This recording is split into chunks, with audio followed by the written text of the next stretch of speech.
Good morning and good afternoon, everybody. As Maggie said, don't forget to put your questions in the chat. I actually asked to have the chat be open and public during my presentation today because I like to keep it conversational and would love to be interrupted and discuss anything that you all want to talk about. So for those of you that don't know me, you can tell I'm very important by my pretentious picture there, but I'm Ben Dutter, the SVP of Strategy at Power Digital, which is a growth marketing agency that works really closely with Rockerbox across many clients. And my whole focus is all about accountability and holding marketing really accountable to driving revenue. And how can we help our clients actually generate the best revenue possible? And a lot of times that comes through the lens of measurement. So today, definitely excited to talk about diversified measurement and kind of the state of the union, as it were, with measurement in today, and especially around digital and omni-channel brands and e-commerce heavy brands or brands with D2C presences. And but again, feel free to interrupt me. I want to jump into my presentation here. Happy to chat through any questions that you have, and let's do it. So let me share my materials here. Okay, so really the key word here that I'm going to say a lot is triangulation. And diversified measurement really is about triangulating or getting to the root of what the real true impact is. In a lot of cases, over the past 15 to 20 years, measurement has really been one or two kind of main types, and those have consistently driven a lot of decisions around business strategy, product strategy, marketing strategy, allocations and channels and tactics. And that has affected the economy in hundreds of billions, if not trillions of dollars over the past 20 years. And today, the ecosystem is very different than it was 15 years ago. And so, as marketers, as measurement specialists, as people who are owning brands or founding brands and really want to kind of hold themselves accountable to generating the best revenue that they can, then there's a alternative method that we need to look at where basically I like to be provocative and say the single source of truth is dead. That's debatable, but for us, we really need to take a holistic view at measurement across the spectrum of methods. So let's get into that. So the point of measurement, right? Why do we measure? What is the benefit of marketing measurement? It's really two things, in my opinion. Number one, it makes us more money. The point of measurement is it uncovers opportunities. We say, wow, this tactic or this channel or this initiative that we just did generated a awesome return. Thanks, Florian. That's definitely false, but appreciate the shout out. But to generate those opportunities and say, wow, this thing was very successful. Let's do more of that. And on the flip side, number two, it's wasting less money, or what we like to say is improving efficiency, right? If we're spending a bunch of money and it's not actually generating any revenue for us, not only is that not helping us, but it's actively hurting us. So measurement really is to find those opportunities and make us more money and identify areas of waste and make us spend the money that we don't need to spend. So why does that translate to diversification, and why now? Well, there's been a lot of conversation over the last couple of years around iOS, especially iOS 14. But iOS and that system really is just kind of the most conspicuous version of that, where there's a general motion or zeitgeist in the population around they prefer privacy, and whether it be regulation, whether it be customer preference, whether it be technology limitations, this is an ongoing area of evolution. And iOS 14 was really the big kind of straw. iOS 17, which is coming out in a couple of weeks, I think is also going to have maybe not as cataclysmic, but a very similarly impactful presence on the measurement space. And so Apple really is the most kind of leader in that push for consumer-centric privacy, consent-centric capabilities within measurement and tracking. Number two is data loss, right? We all know about cookies and they keep dragging out cookies, but even setting cookies aside, there's just general data loss across the ecosystem, right? There's more and more walled gardens. There's more and more limitations in terms of pixel-based tracking or platform-based tracking. You have to do more reliance on server-side tracking. There's, again, Going back to regulation, there is an ongoing pressure from governments across the world in the US to make that have users have more rights and more privacy. And so data loss is becoming more and more of an unavoidable fact. And there's lots of workarounds for sure. And there's ways that you can kind of get the most value out of your data that you can. But the data environment today is much more fractured than it was even just 3 or 4 years ago. And then the third, and I would argue, is actually the most important. Even if you set the other two aside completely and say, oh, well, those are solvable. We can use clean rooms. We can use server-side, server-to-server integrations. We can use IP, fingerprinting, whatever. Setting all that aside, most users don't click on ads. In fact, less than 2% of all the ads in the world are clicked on. And yet most measurement, especially digital-based measurement, deterministic measurement, is based on a click. And there is a lot of view capabilities out there for sure, but again, limited by the previous issues. But that still means that we're saying essentially that 98% of media doesn't generate impact, which is just false. Also, consumers don't really operate in a linear funnel type fashion. They talk to their friends, they go on organic social, they maybe bounce around a couple of different competitor sites, they maybe bounce around to a couple of different marketplaces. And it's, in my opinion, naive or foolish to think that you can track a user across that complicated and that convoluted of a buying journey, especially for higher value products or products that require a longer consideration set, like in B2B, for example. There's just no way that you can track it. So the human behavior is inherently chaotic, which means that deterministic tracking and the assumption that you can follow them all along every single step is flawed. So there's really a whole spectrum here. And this is not a uncommon idea or uncommon slide. But we look at it from a fast and tactical on the left to slow and strategic on the right. And most brands, in our experience, focus on those more on the left, where they're getting immediate leading indicators, things like how much spend, impressions, clicks, whatever. In platform KPIs are things like, we saw Facebook said that there was a conversion. Attributed KPIs would be using a tool like Google Analytics or preferably Rockerbox with some modeling on top of it. And then on the far right there, in that purple box, is the area that I think where the real value from measurement comes from and where kind of the market is moving. And the importance of that is experiment-led measurement and statistical modeling basis. And so having the ability to do the full spectrum of measurement on the far left is your day-to-day media buyers and optimizers. And on the far right is someone like the CFO helped by somebody who can explain these things to them, making large strategic financial decisions for their brand. And so how do you prioritize which of those is more important and in what order, what sort of the SOP or the standard operating procedure to determine what measurement you should look at or what measurement type you need to use for what? And we coined this at Power, we coined this acronym called BEATS, B-E-A-T-S.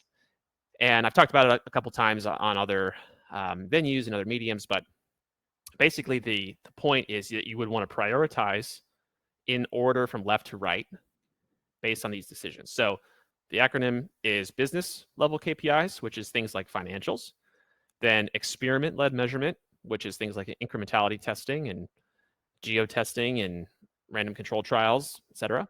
Number 3A is analyses, which would be things based around statistical modeling, data science, even something simple like correlation and linear regression.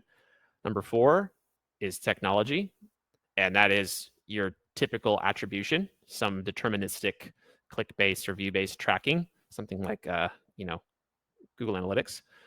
And then finally is surveys, which would be post-purchase surveys or other kinds of like focus groups, things like that, where people are able to actively participate and kind of consent and give that information. And so if something is a lower or farther to the right version of measurement, it shouldn't ever supersede something that's of a higher priority. So for example, if I increase my spend and my total revenue as a brand increases, but my attribution tool says that my attributed revenue goes down, I would much more recommend that the brand continue to increase spend because they spent more and their financials went up, right? Now, you would want to validate that with an experiment like an incrementality test or some kind of attribution technology or post-purchase survey. But you never want to contradict that order unless you have a very, very compelling kind of smoking gun proof point, right? And so this whole spectrum of diversified measurement allows you to triangulate sort of what you need. And so for us, the experiment piece and the analysis piece is very, very important. I think that business financials, that's handled commonly, right? They look at blended MER, blended CAC, whatever. They know what their contribution margin is. That's something, a conversation you would have with a CFO or a CMO, whomever.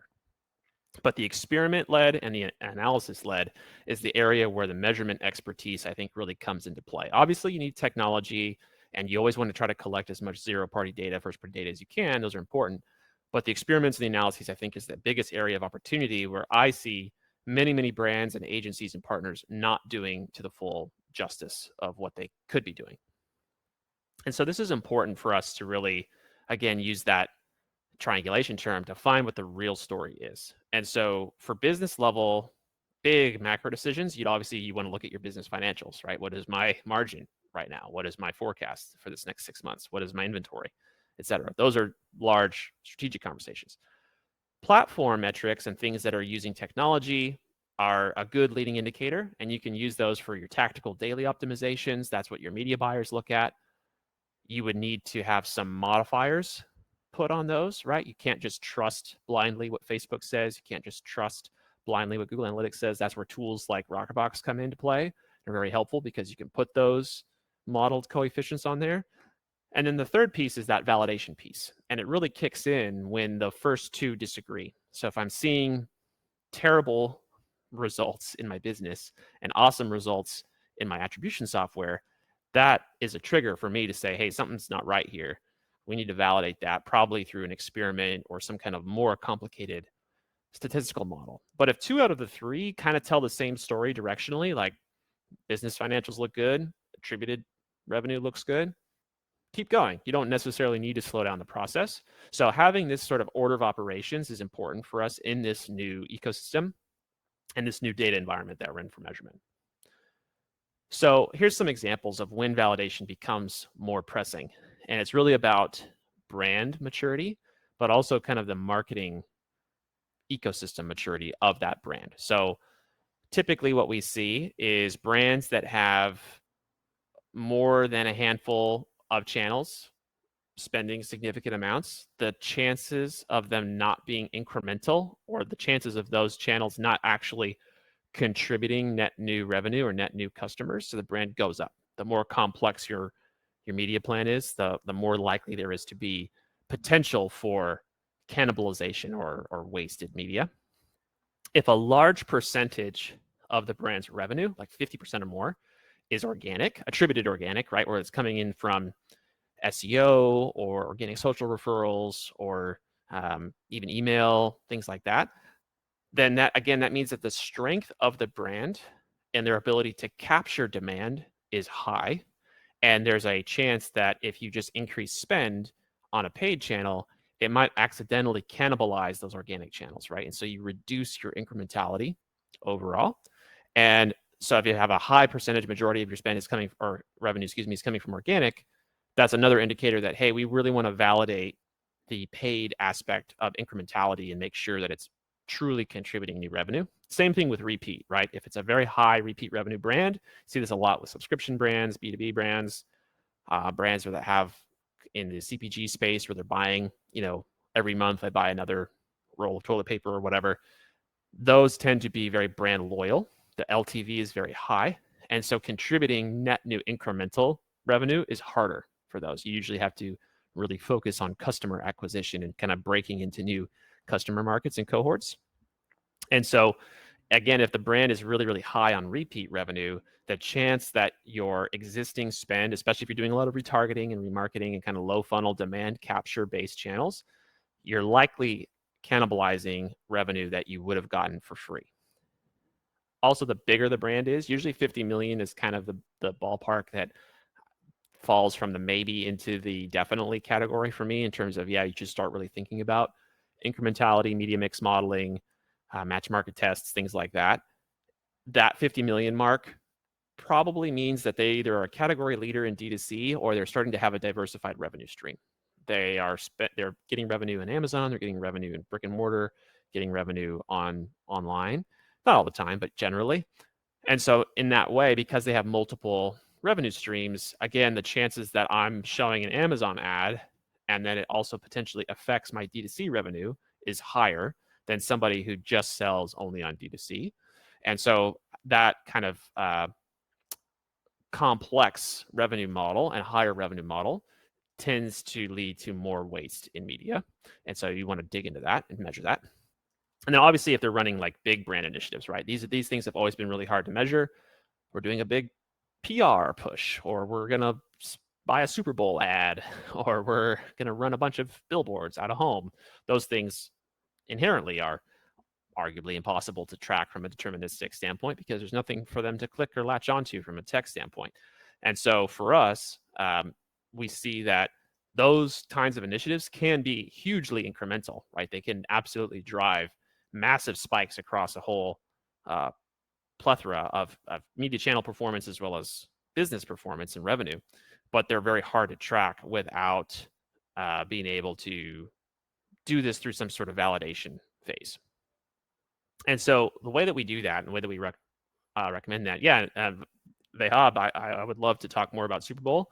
It actually applies in this next slide. So humor me here and I'll finish this slide, but then we can talk about that and big kind of event tentpole moments. But we look at this, what we call the testing waterfall. And this is key to diversified measurement. You want to kind of hone in your testing to where the scope and the scale of tests get smaller and smaller over time. And you probably, this is more of a loop where once you finish the waterfall, you go back to the beginning again, maybe every year. But to start out, let's say that you are responsible for improving like if you're an agency like where I work at, a new client gets onboarded, we want to validate very, very early on, literally like month one, what is their current total program actually contributing to the business, right? What's the incrementality? If they're spending on Meta and Google and TikTok, what are those three channels actually doing? Because they probably are looking at either attributed ROAS, or maybe they have something more sophisticated like Rockerbox where there's some modeling in there. But it's unlikely that they've run really in-depth scientific incrementality testing. I'd say maybe 5% of my clients have done that before they come to us. And so doing that from the get-go, we can say, okay, all of your paid channels working together, your I ROI or your I ROAS, incremental ROAS, is poor. And we really need to cut the waste and find opportunities. Or, hey, it's great, better than we would have thought. Let's double down. Let's push more up into this new and let's test some new things. But either way, we need to know kind of what's the baseline. And then let's say it's bad and they're spending on Google, Facebook, or Google Meta and TikTok, right? It's bad. Well, which channel is bad? What's the anchor, right? Well, I'm just going to pick on Google. Let's say it's Google. And so we would want to test all three channels individually, again, through this incrementality validation method to say, oh, well, Meta and TikTok actually are driving great incremental returns, but Google is not. So it's dragging the average down. Okay, well, now we know that Google's not working. What's the next step? Well, we dig a layer deeper. Maybe Google is just overspent. Maybe we're just investing too much. It's not that the channel doesn't work for the brand. It's just that they've hit way past the point of diminishing returns. So let's try to reduce the budget and so on and so forth. You get down into, well, should we be on non-brand versus brand? Should we be on PMAX? Should we do retargeting? And then what's the mix? Should I incorporate a little sliver of YouTube? Should I retarget off of people who visited a certain landing page? Should I do personalization? Should I use GDN, et cetera? And doing all these little kind of granular tests, because at the beginning, the impact would be huge. If I find out, wow, Google is not contributing any revenue at all, and I'm spending $1 million a month on Google, I can turn that off tomorrow and immediately I just saved $1 million this month. And not only that, but I can reallocate that $1 million into another channel that is incremental, and that maybe doubles or triples or quadruples my money. And so it's a win-win on both sides. I eliminated waste and I generated additional revenue. So Vehab, the question about Super Bowl ads, it's a good one. Anything that's like a big tentpole moment, I would absolutely want to measure through some kind of incrementality validation. You can do that with a causal impact is probably the most common version, where causal impact is a data science technique that really just looks at a really, really specific point in time. Like, here was our baseline, and then a Super Bowl ad ran on this specific time, 10 a.m. on Sunday. And what did that affect? My revenue. And I've seen these ads do this many times, where you see revenue, have this huge bump, and then it kind of plateaus off. But that plateau often is higher than what the baseline was before. And so then that gap, you can say, oh, that gap was contributed by this spike in this media investment in Super Bowl. And you can do that with conferences, or started a new marketing channel, or whatever. And that's kind of the basis of what media mix modeling is, right? And so having very correlated events to, we did a big change in our marketing strategy and it correlated to a big change in our revenue, then we feel very confident that that was causal rather than just correlated. So just to recap, the change of the base, exactly. That's the real lift that you hope for, not just a short-term spike, but an actual, we were at 10 million a year baseline projection, and now we're going to be at 12 million a year, right? Because of that $1 million investment in the Super Bowl ad or whatever. So just to recap, measurement framework is important. Diversified measurement is important. Every kind of major change or big strategic decision, like, should we invest in a Super Bowl? Should we push into a new product category? Should we test out a new channel? Those kinds of bigger objectives, even things like, who's my audience, or what should my next product be? Those need to align with a specific business KPI. And measurement needs to be able to answer those questions. We need to be able to have a system where we can speak saliently and quickly and intelligibly with a CFO and say, hey, here's the forecast.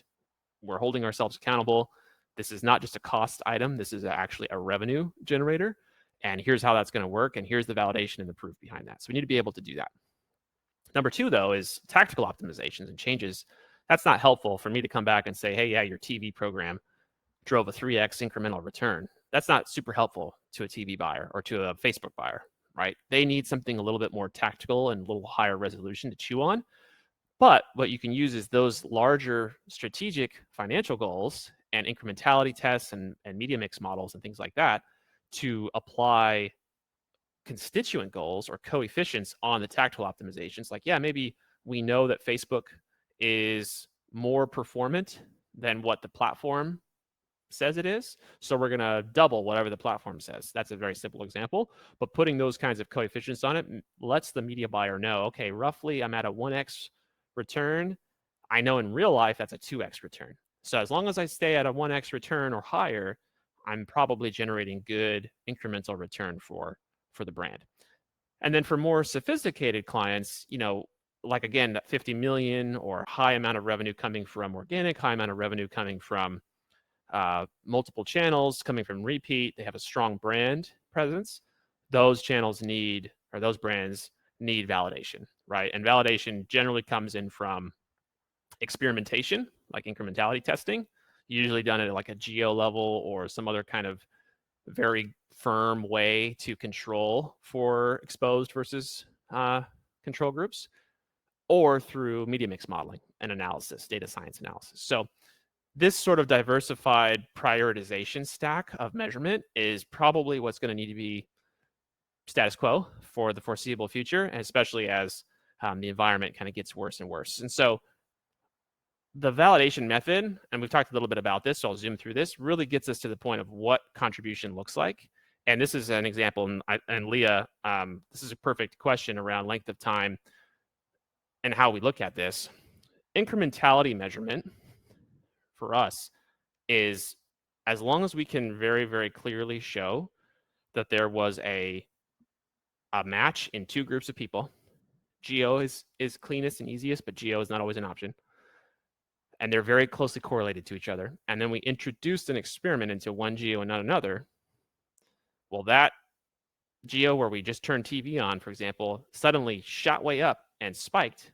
Or in Leah's example, or this example on the slide, we turned spend off and their revenue tanked, total revenue tanked.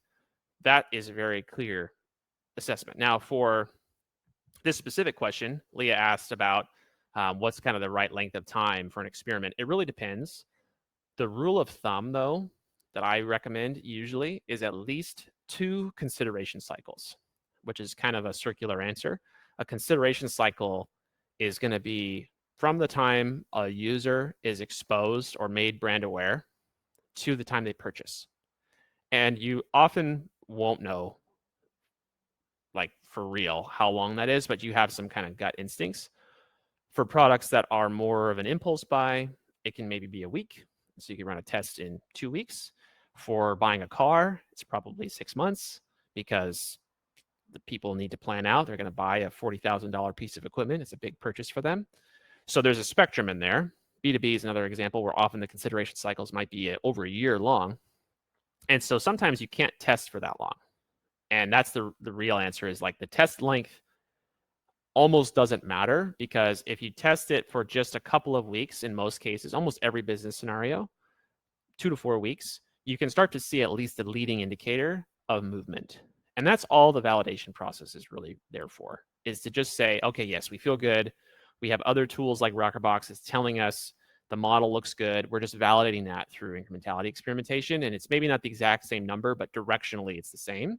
And I think a lot of analytics people have a tendency to really want to get it perfect, high resolution, super granular, precise. And that's just not really feasible in today's environment. And I would argue that it's never been feasible. It's just we are aware of it now more than we have in the past. So some channels are longer for sure. Bigger, higher brand channels like television, you'd probably want to test longer. More performance demand capture channels like search, usually you can do pretty quick tests on. So it sort of is the farther away the customer is from making a purchase decision, usually the longer the test has to be and the bigger the test has to be. So here's an example of one actual output. We did a market test for this client and looked at, and you can really clearly see on the graph there, we ran a concentrated connected TV program for this brand in just a cluster of markets. We found a cluster of markets that were strongly correlated between each other, and we ran in half of those markets, and we didn't run in those other half of markets, and then we compared those two, and we found this undeniable 97% confidence that the incremental cost per conversion was about $105, which was about 10 times better than what the CTV DSP, which at the time was using, their own unified ID methodology to try to track that. They were claiming it was about 1,000 plus $1,200 for them to cost per action or cost per conversion. And in this case, it was actually the incremental cost per conversion was $100. And it's because it drove this halo effect across all these other channels that CTV in that concentrated market. So this client then decided to expand out of just those handful of markets and run it a national program. And they saw their whole program lift at that point on. Which brings us to media mix modeling. Sometimes you can't do super clear experimentation, right? Like geo-targeting isn't always available for every channel.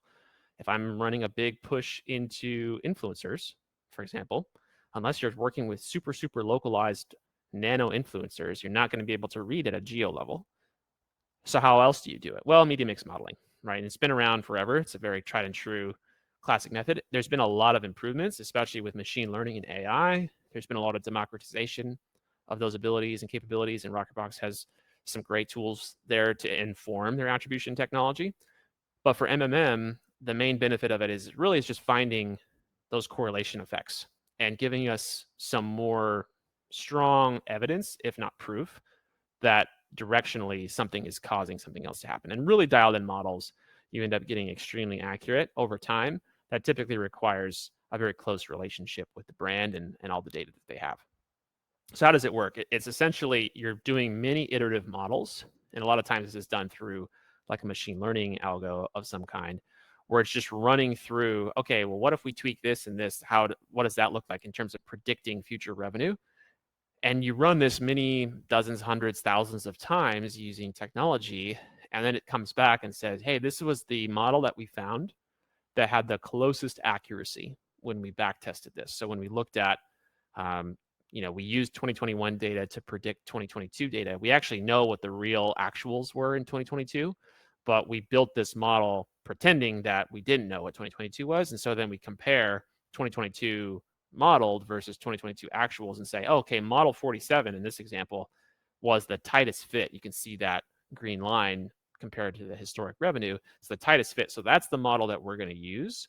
And we're going to use that moving forward to assign attributed credit to certain tactics and channels. We're also going to use that to predict areas that we can push up more opportunity and spend more and generate more revenue. So this might look, an output might look something like this, where you're looking at, specific channel tactics by stage of the funnel or however you categorize them. For this client example, this is a real client example. They bucketed it this way, where they had like TikTok as one line item, but Google was broken out into a couple kinds, and Facebook was broken out into a couple kinds, and influencer. And then you compare from an index perspective, how big of a share was the spend from that tactic versus the impact, the incremental revenue from that tactic. And so here, highlighted in the green boxes, you can clearly see two big opportunities: Google bottom of funnel, which in this case was like shopping, PMAX kind of stuff, and Facebook middle of funnel, which is like prospecting, customer acquisition. Both of those had an outsized impact for this brand compared to their spend. And so we made the recommendation to increase spend in those areas. And the flip side was to probably reduce spend a little bit in Google middle of funnel, which was more like display, and a little bit less in influencer as well. And so that reallocation and that shifting is a way that you can generate additional incremental revenue. And this is what that looked like. So for us, we took a little bit out of influencers and kind of spread it around and beefed up some of these other areas and added a little bit more TikTok top of funnel, which was a net new tactic they had not done. And we wanted to also increase some testing for them. So media mix modeling, the benefit is you can say, okay, yeah, set attribution aside, but we can find a very strong model that predicts the future accuracy of your spend. And here's sort of the optimal spend levels that you would want to generate the most incremental revenue. So diversified measurement overall, right? Single source of truth is dead, like I like to say. Smart marketers, need to not keep their head in the sand. They need to look at multiple different data sets. If you have business financials, you have platform data, you have tools like Rockerbox, you have incrementality testing, you have post-purchase surveys, and all of them say, yeah, this channel is the main driver of revenue, you can feel pretty good about that. If they all five say different things, then that's where you uncovered some kind of issue in your measurement stack and in the way that you're interpreting that information. You got to dig into that because you might have made the wrong decision there. To do that, though, you have to develop that prioritization framework. We use beats. There's a lot of them out there. Maybe it's based off of a power scale. Maybe it's based off of root cause analysis, whatever. There's different versions, but develop your own prioritization framework of what is the order. If two or three things disagree, which one wins? How do we pick that? And then don't forget on that old school methods like experimentation, media mix modeling are a key tool in the diversified measurement toolbox because they really are the thing that keeps everybody honest and holds that marketing accountable. So that's all I had for you all today. Happy to jump into Q&A. A very common question I get, just to start us off while you guys think about what you want to pop in the chat, is, well, what should we test first? And a lot of times, again, we come back to that waterfall. But if someone says, hey, I just need in the next 30 days, Ben, I need you to find something that's a smoking gun that I can turn off or on that's going to most likely make a big impact for my business. I usually look at the thing that has the most spend and I'm the most suspicious of. And that suspicious piece usually comes just from experience or from contextual knowledge about the brand or the media mix model that they've been running historically. And the most common culprit there is usually really, really high attributed ROAS channels with really, really high spend. So you see that often with certain kinds of search. You see that often with certain kinds of affiliate. I'm not saying that all search or all affiliate are bad, and that's my go-to, but it's common. You see that with certain kinds of retargeting and remarketing. And so if they're spending, 10, 20, 30% of their budget on very low funnel affiliate marketing and the attributed ROAS of affiliate is crazy high, I would probably start there. And so that's a good way to, in the first month of kind of a program like this, where you would find opportunity, likely of waste. But any other questions, thoughts, I'm happy to flip back to other slides or talk about whatever you all are interested in.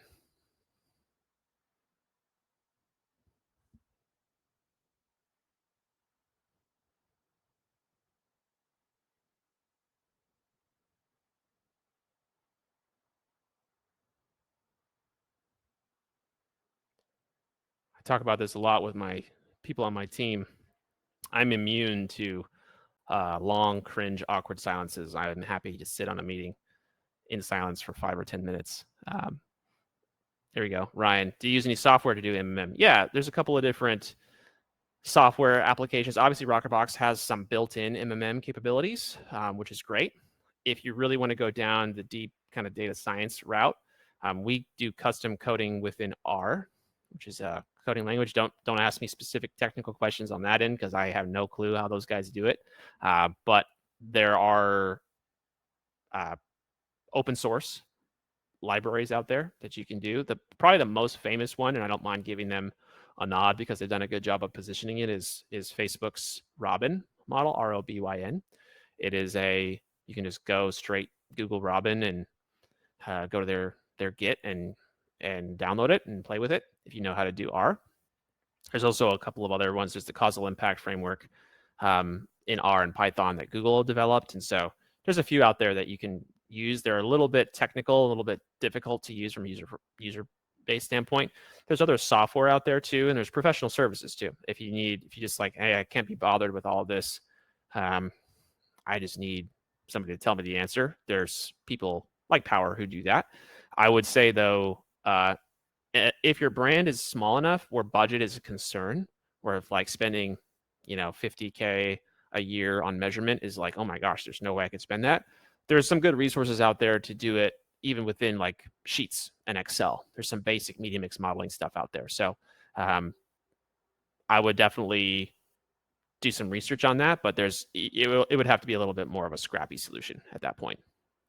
And yeah, Power, we've custom built tools to do some of this. A lot of it is sort of an amalgamation of different libraries and tools that we've then since customized or that we've developed in tandem. And that works for us, but it's always a work in progress, right? Like any kind of product or software, it's never done. You constantly are evolving the product. Yeah, in the Beats framework, KPIs like brand health, which takes something longer to observe or grow. Media channels that drive brand health may not give good buzz. Yeah, that's a good question. So brand health is one of those ones that I would say arguably is like a business metric. If you are talking about brand health from brand sentiment or from share of market or share of search, I would categorize that as a priority one metric. And a lot of channels contribute to that. I'm personally of the opinion that the distinction between brand marketing and like performance marketing is arbitrary. I think that customers don't think about it that way. Customers just think about their customer experience with your brand altogether. So that is more important. And brand health is one of those things that you could also get access to through surveys, through reviews, through focus groups, through post-purchase surveys, reaching out to customers. In B2B, it's very popular to do like an NPS score where you every quarter or a year, you reach out to your clients and say, hey, score me. So those things are important, but I don't really view those as driving like specific channel level. That's more of a business level kind of measurement framework. So if you suddenly introduce, let's say, a television commercial, and then you saw your brand sentiment metrics going down, where everybody was like, oh my gosh, this ad is terrible, then you could draw that conclusion, but that's pretty uncommon. Ryan asked about the minimum level of spend for MMM to make sense. I don't think there's really like a minimum level per se. I think it's more about complexity. So if you are running on, let's say, 5 channels, even if they're at a relatively light spend, it's maybe worth it. I also look at it as a percentage of revenue, sometimes called ACOS or cost of sale. And that if it's less than 10% of your revenue, it's probably not a big enough incremental impact to really start to measure. There's simpler ways that you can do that. But let's say you're spending 25% of revenue on ads across 5 channels. That's a great starting point. But every case matters. There's so much contextual variance there, Ryan, that it really just depends. I hate to use the answer, it depends for everything, but it really does depend. Kelsey asks, do you have a data analyst on the team? Does anyone have ownership over data analysis? Yeah, so at Power Digital, we're an agency. We actually have I oversee our data intelligence department. We have a couple of dozen folks that are all smart in different ways that specialize across all these different types of measurement methodologies. That's something I'm particularly proud of that we've built a power over the last couple of years is our measurement discipline in our data intelligence department. So it is a core competency of ours. A lot of the clients that we work with, they'll usually have like 1 or 2 analytics people. They might even have like a data scientist who's part of their measurement team or their growth team in a lot of cases. If they're doing like $50 to $100 million a year, that's not uncommon. So I love to work with those folks because they kind of get it and you can, sort of just cut to the chase in a lot of cases. If they don't have that, then often, it requires a lot of education and a much longer kind of onboarding process to get to the value or the meat of those discussions. You talk a little bit about more triangulating upper funnel performances like CTV given MMM results usually have a time delay. Yeah, so it's a good question. In a lot of cases, that's where the leading indicators are helpful. So with CTV, for example, let's say like CTV doesn't necessarily drive immediate incremental revenue, but maybe it drives an increase in branded search or an increase in site traffic, then we can kind of extrapolate out, okay, yeah, we saw a 25% increase in branded searches, and we know that brand search over time generally indicates that some percentage of those people 10% of those people will come back and convert. So that's probably going to be a 2.5% lift on revenue. I'm just making up easy numbers. So you can kind of do that scenario planning. But yeah, usually that's where, you want to try to have that diversified measurement stack where you're having surveys, you're having attribution software, you're having incrementality validation, all kind of working in tandem, and you would have some more fast views and some more slow views. And if they tell a different story, then that's where usually I would prefer the slower views because those tend to be the more accurate and more scientific.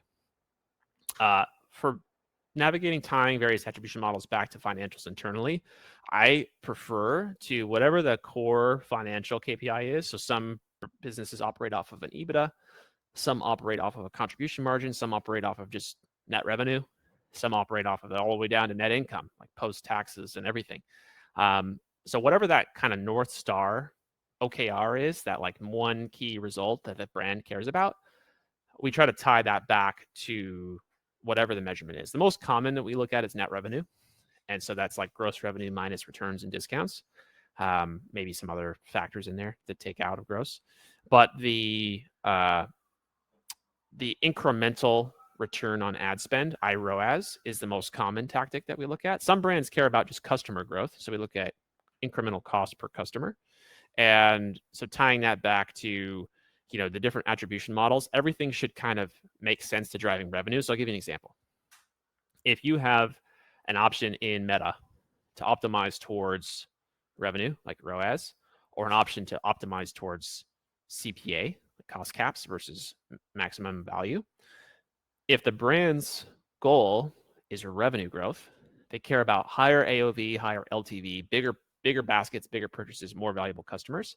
So I'd recommend optimizing Facebook and attributing Facebook off of a revenue model and an AOV, LTV revenue model, versus if the brand was really caring about customer acquisition and growth, I would want to optimize off of more of a CPA model. There's debates about, which one is best, but just to simplify, optimize and attribute off of a CPA model because Facebook's job in that case is strictly to drive new customers rather than trying to drive new revenue. So it just depends on, again, what that kind of key metric is. Tying, okay, yep. And then how do you think about branded search in terms of MMM? So branded search is an interesting one. I pick on it a lot because it's an easy boogeyman for people to understand, but it's actually surprisingly incremental in a lot of cases. We've done many brand search tests. I think it's where it starts to become less incremental is in those bigger brands that we mentioned that are like doing north of 50 million and they have a really strong organic presence. However, what's counterintuitive in a lot of those cases is the small pot big or small ante big pot phenomenon, which is where it's like the cost to protect and the cost to go all in on brand search is very minimal for the brand. It's usually a couple of percent of their revenue, but the upside is large over time. And because you might have competitors try to conquest you, you might have somebody beat you incidentally in SEO for certain terms, certain brand related terms. You might even be in a relationship with a retailer where they kind of accidentally are cannibalizing your brand traffic. And so in a lot of cases, it actually does make sense to just sort of break even or even lose a little bit of money on brand search, just because there's larger ramifications for the business to lose that positioning. However, I will say in a lot of cases, branded search is very overinvested, especially in category leader brands where there's nobody really conquesting them, and they're spending millions, if not tens of millions of dollars a year. I had one SMB B2B business that was spending like $15 million a year on brand search, and they ended up changing it to about $1 million a year on brand search because they found that it was very non-incremental. So as far as MMM for Amazon and retail, yeah, I think, again, through experimentation is ideal rather than MMM, because the revenue modeling can be really difficult to pull in from like retail media networks. However, if you have access to like an Amazon marketing cloud, Amazon is one of the few systems where it actually does have pretty good deterministic, what they call like closed loop tracking, because they can find, since everybody's logged in through the entire ecosystem, right? They're logged in to receive the ad, they're logged in to purchase the product, they're logged in to track where the customer lives, et cetera. You can kind of tie that data back together more accurately. It is a better ecosystem. But from MMM, I mean, MMM can really, again, it's just kind of a fancy correlation plot, for lack of a better explanation.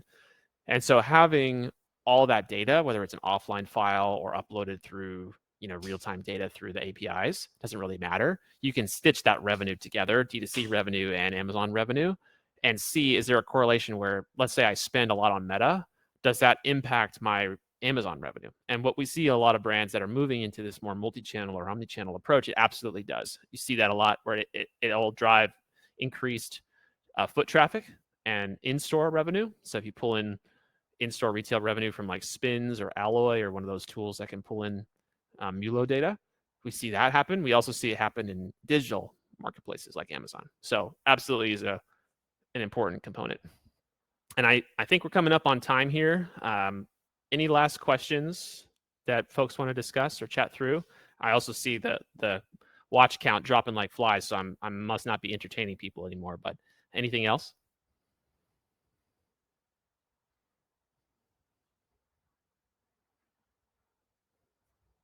Of course, yeah. Thanks, Ryan. Thanks, Florian. Great. Well, I'm very easy to find. You can just Google me, Ben Dutter. I'm also the only Ben Dutter in the world, or at least I dominated SEO, and so I'm very easy to find. If you want to email me directly, just ben@powerdigital.com. But yeah, thanks to Rockerbox, and had a great time talking through this, and always appreciate the opportunity to talk about measurement. I will stop sharing. Thank you so much, Ben. I wish we had longer to keep you on for longer. We had a lot of great engagement in the chat, but thank you so much. Really, there was so much in your presentation to touch on. I don't really know where to start. I loved all the MMM content, just very straightforward, made a lot of sense. And I love your approach to diversified measurement. It's very similar to our own approach. Ashley, what do you think? No, I was just going to echo all of your sentiments. I thought that this was maybe the most actionable session that we've had yet. Ben, you are clearly a wealth of knowledge. There were just so many portions, like your matched market tests were really interesting. The segment that you had on considering cycles and testing lengths, I think was really illuminating. So this is a great session, and I think one that people are going to want the recording of, and they're going to ask for the slides, and they're going to want to go back and reference this as they're making different decisions around their measurement and attribution approach. So this is really great. Absolutely. Yeah, happy to help and glad it was useful. I think Ben needs a podcast. Ben, do you have a podcast already? I don't have a podcast. There's enough podcasts in the world. I'm anti-podcast for me at least. But well, you've got if you want me on your podcast, let me know. You've got the voice for it. I appreciate that. Appreciate that. Awesome. All right. Well, you guys know the drill. The next session is starting in just a few minutes here. Join through the link in your email, and we will see you over there. Thanks, everyone. Thanks, team.